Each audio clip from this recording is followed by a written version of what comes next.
Boutique bijoux d'or Mossi Elengi. Boutique bijoux d'or Mossi. Voilà, couleur riche. Boutique bijoux d'or Mossi.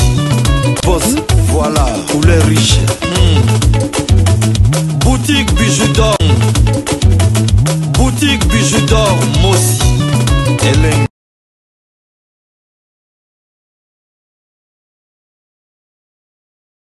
Bonsoir, bonjour. Na mutunia so ya kozwa occasion ya kolanda video na ngana mukola lilo. Ngande kola bilo ya mwasi na kombo ya Bijou d'or, mama Bijou d'or nazo salela bino mikolo yo ba video ya ba motivation. Ba motivation pour na kotele misa surtout bande kolanga ya diaspora. Totelema mama Bijou alobinda kwa musika ezalite. Kala ezalaka facile ya kozwanda kuna nsele. Enono na kinkole lelo penza pona kozwanda kuna kinkole ekoma vraiment pasi omona terrain ya pamba bwe na kinkole bazotekela ona $20,000 surtout soki eza na emplacement ya malamu. Donc ndenge moko pe kaka sikoyo bandaku ya sele bato mingi bazobeta ngo kara, mais dans 2 ans 3 ans antoye kozala ke ndaku lisusu mabele ya pamba na sele ekozala lisusu te. Tozo somba ba 20/20 ekokoma plus tard moto asombaki 20/20 na ye akomi kokata 10/10 voire même 5/10 et koma nango kokatama parce que ba bandal wana soki na bosani te bandako ya mike ya katikati ezalaka ba soki ba 7 m/14 babilo au moins de mois. Donc c'est le moment ya kotelema bon nazo motiver bino kolakisa bino ndaku moko esika moko o lelo tokoki kozala nango ba 20 ans mais totongaka te tosala na biso tosala kaka clôture ya pamba totiaka portail.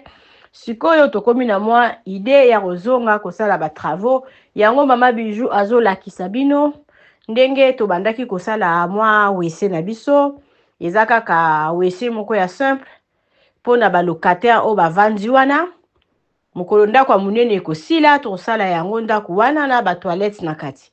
E wana eza nanu wese moko tokoko bengaka wese ya libanda soit ekokozala wese ya ba sentinelle soit ekokozala wese ya ba travailleur. Donc eza wese ya libanda, toilette ya libanda, douche ya libanda.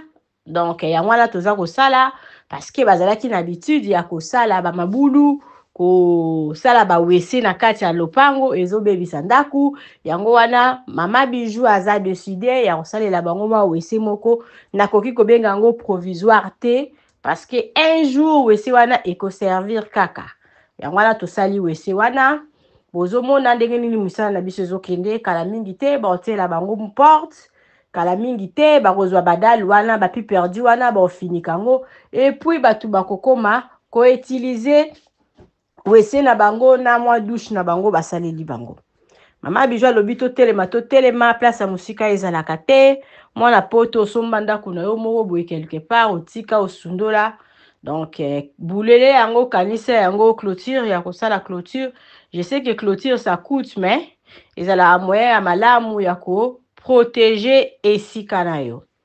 Nalingi bino mingi botali misala na biso ndenge ezokende kala mingi te notre maçon na kombo ya Dido alingi asilisa atia ba porte et puis tokende na parti mususu kana na lopango wana pona kobongisa bobando mona misala ndenge ezosalama ezalaki na ndako moko ya mukie après toye kotonga ndako moko ezalaki tosalaki yango na boule ya ezala garage poto ya kobomba voiture moko wana na kati après toye kolongola boule ya garage wana mais eza na forme ya garage mais siko il faut ba modifier yango mwa muke parce que batu bakoma kovanda garage na biso totonga yango penza na bama donc na ba matériaux penza durable garage wana tokoki ko matisa yango en étage.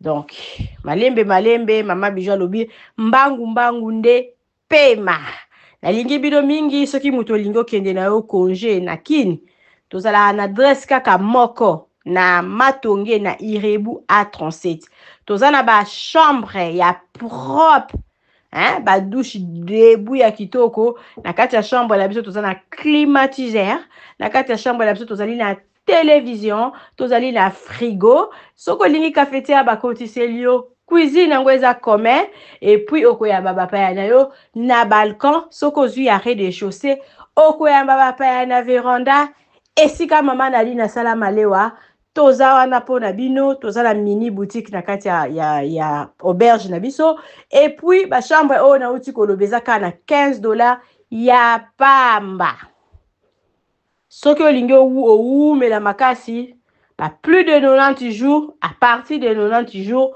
mama bijou akitisaka yango kaka na $10 malgré tosali bongo wana ezali mibeko ya mosala na biso me eza na bandeko oyo baza kaka kosolola et puis tozondima kaka bambongo oyo boza nango à part wana toza lisusu na bachambre salon cuisine oyo moko ya rez-de-chaussée eza na ba $40 soki moto akoya kosala courte séjour soki okoya kosala longue séjour mama bijou abi kobanga te awa tosolola kitoko toza lisusu na chambre salon cuisine oyo eza na premier niveau mama bijou alobi nini eza na entrée na yango moko pour le moment batie nini cuisine en or donc eza na entrée na yango moko eza na premier niveau eza na balcon wando telema mpenza ozotala bato na se donc nini wana chambre salon cuisine wana eza kaka na $35 apamba mama bijou alobi mpa nayeba sololaka na bango kaka kobanga no prix te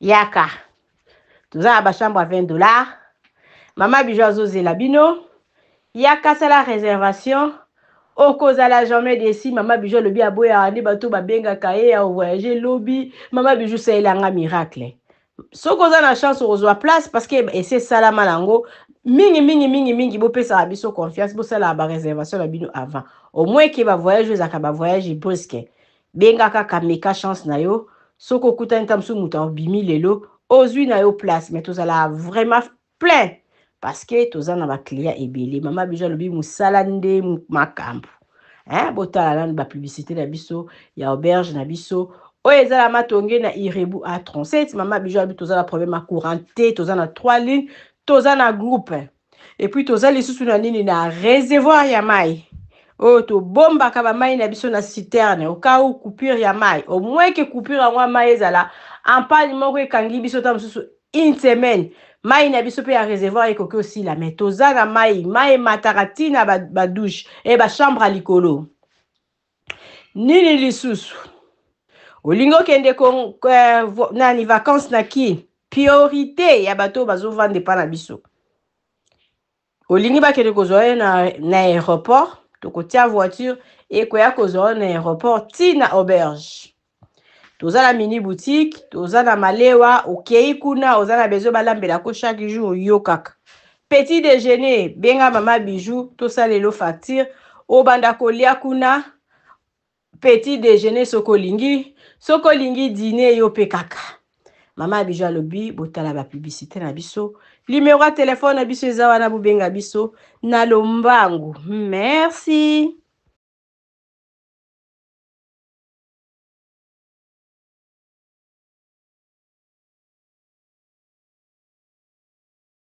Bonjour ma bijou. Nansi yo moko omona douche yango oyo tosisa yango lelo batia kaka mwa place oyo yango tozosisa yango lelo sisa yango lelo tika kaka mwa place oyo ya mokie wana tosisa yango lelo totia goudron po toluka moye tosena yango oyo sur banda otuna yango oyo bimi libanda eye na regard awa yango ni continue ti na puis perdi kuna seke lelo nde tozosisa bamisala nyonso awa oyo nakoloba yango wana merci place banda oloba tokata tio yango tokati totie crépine yango wana awa nyonso eza deja osila awa douche yango tina se te likolo yango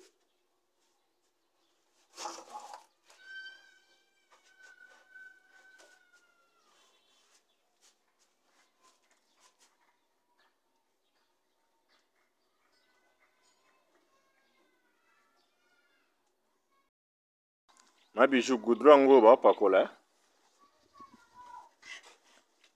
Goudron ngo ba to pakola. Na si mo moni koto ba pakoli nanu te. Ndenge ezali. Na kote oyo ba to sala nde komu de amwindi deja. Yango wana ba to pakola bouton omoni nde komu noir koto oyo nanu ekomi nanu te po babandi nano na poche ya liboso nde bazosala mais oyo basali deja yango bazokontinue kaka kosala babanga mpe yango wana sopa ngo na kati oyo ngola saki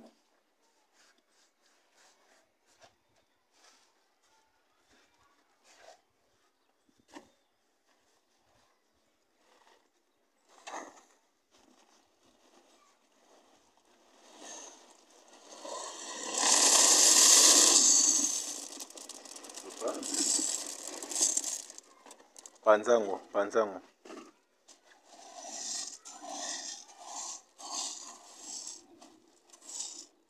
sopa esu wana mosusu sopa ngo nyonso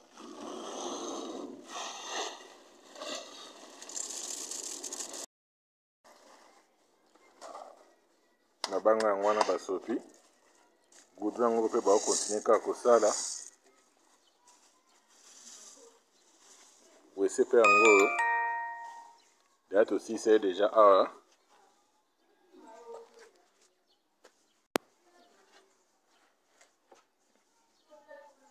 tosisa ye deja yango nyonso esilaki douche mpe yango oyo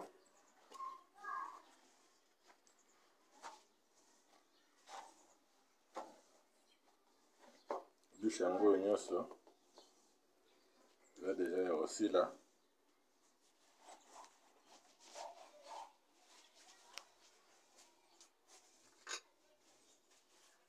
yango eza deja ya kosila nyonso bando omona tio wana yango oyo nazotia crépine yango wana nyonso bando oyo bapo bakata tio tokataki yango deja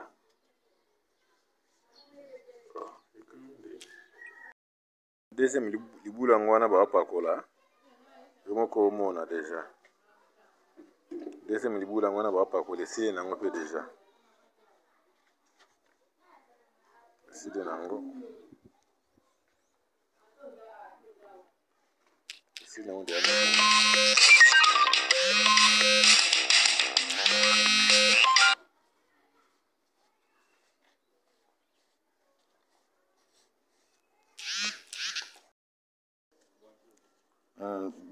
bonjour ma bijou awa topakolaki nini ana nyonso tosisaki goudron lobi premier libulu yango oyo deuxième libulu yango oyo troisième libulu yango oyo tobandi ozipa yango deja troisième libulu yango oyo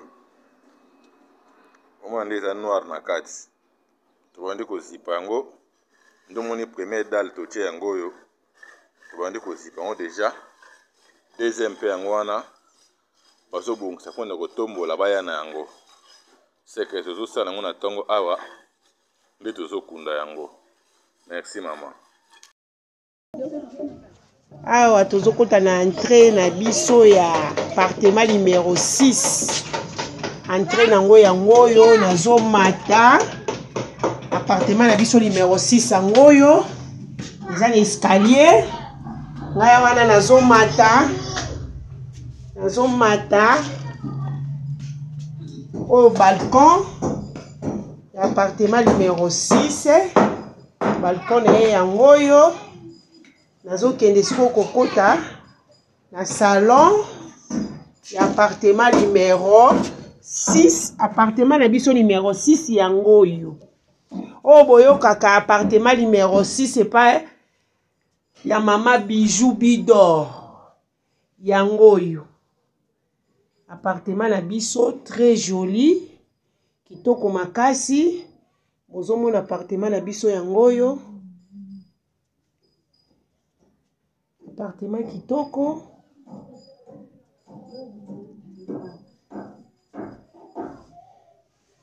appartement na biso boyokaka numéro 6 yango oyo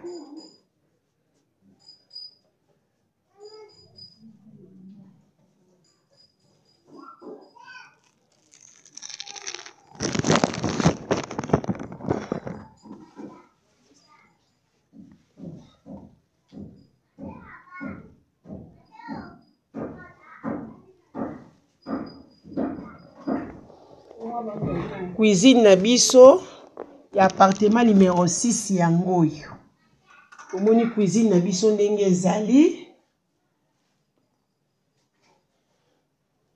Cuisine na biso yango oyo, cuisine américaine ya appartement numéro 6. J'espère que bozomona yango.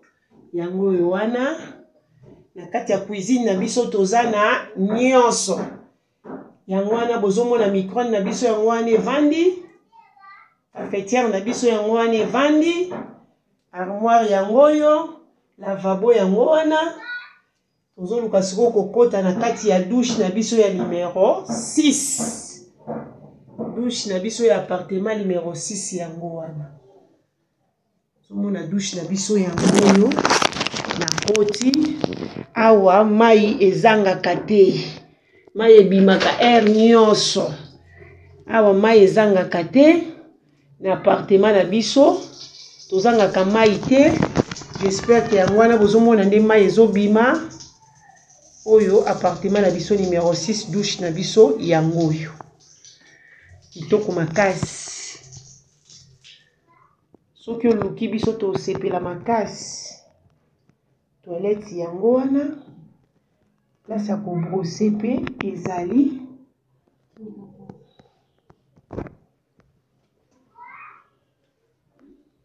Place ya kobrose yango oyo. Mai pe ezobima. Mai ezobima kitoko. Toilette na biso yango oyo. Chasse pe ezosala kitoko.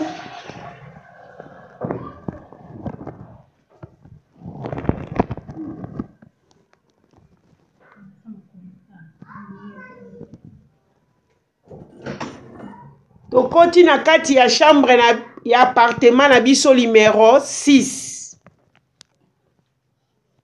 Chambre na biso yango oyo. Wow! Chambre kitoko makasi. Oyo tozo présenter chambre na biso ya appartement numéro 6. Zomona yango yango wana. Chambre na biso numéro 6 yango wana. Ozomona yango. Yango wana.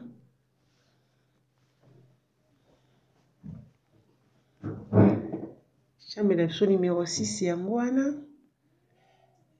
Kitoko.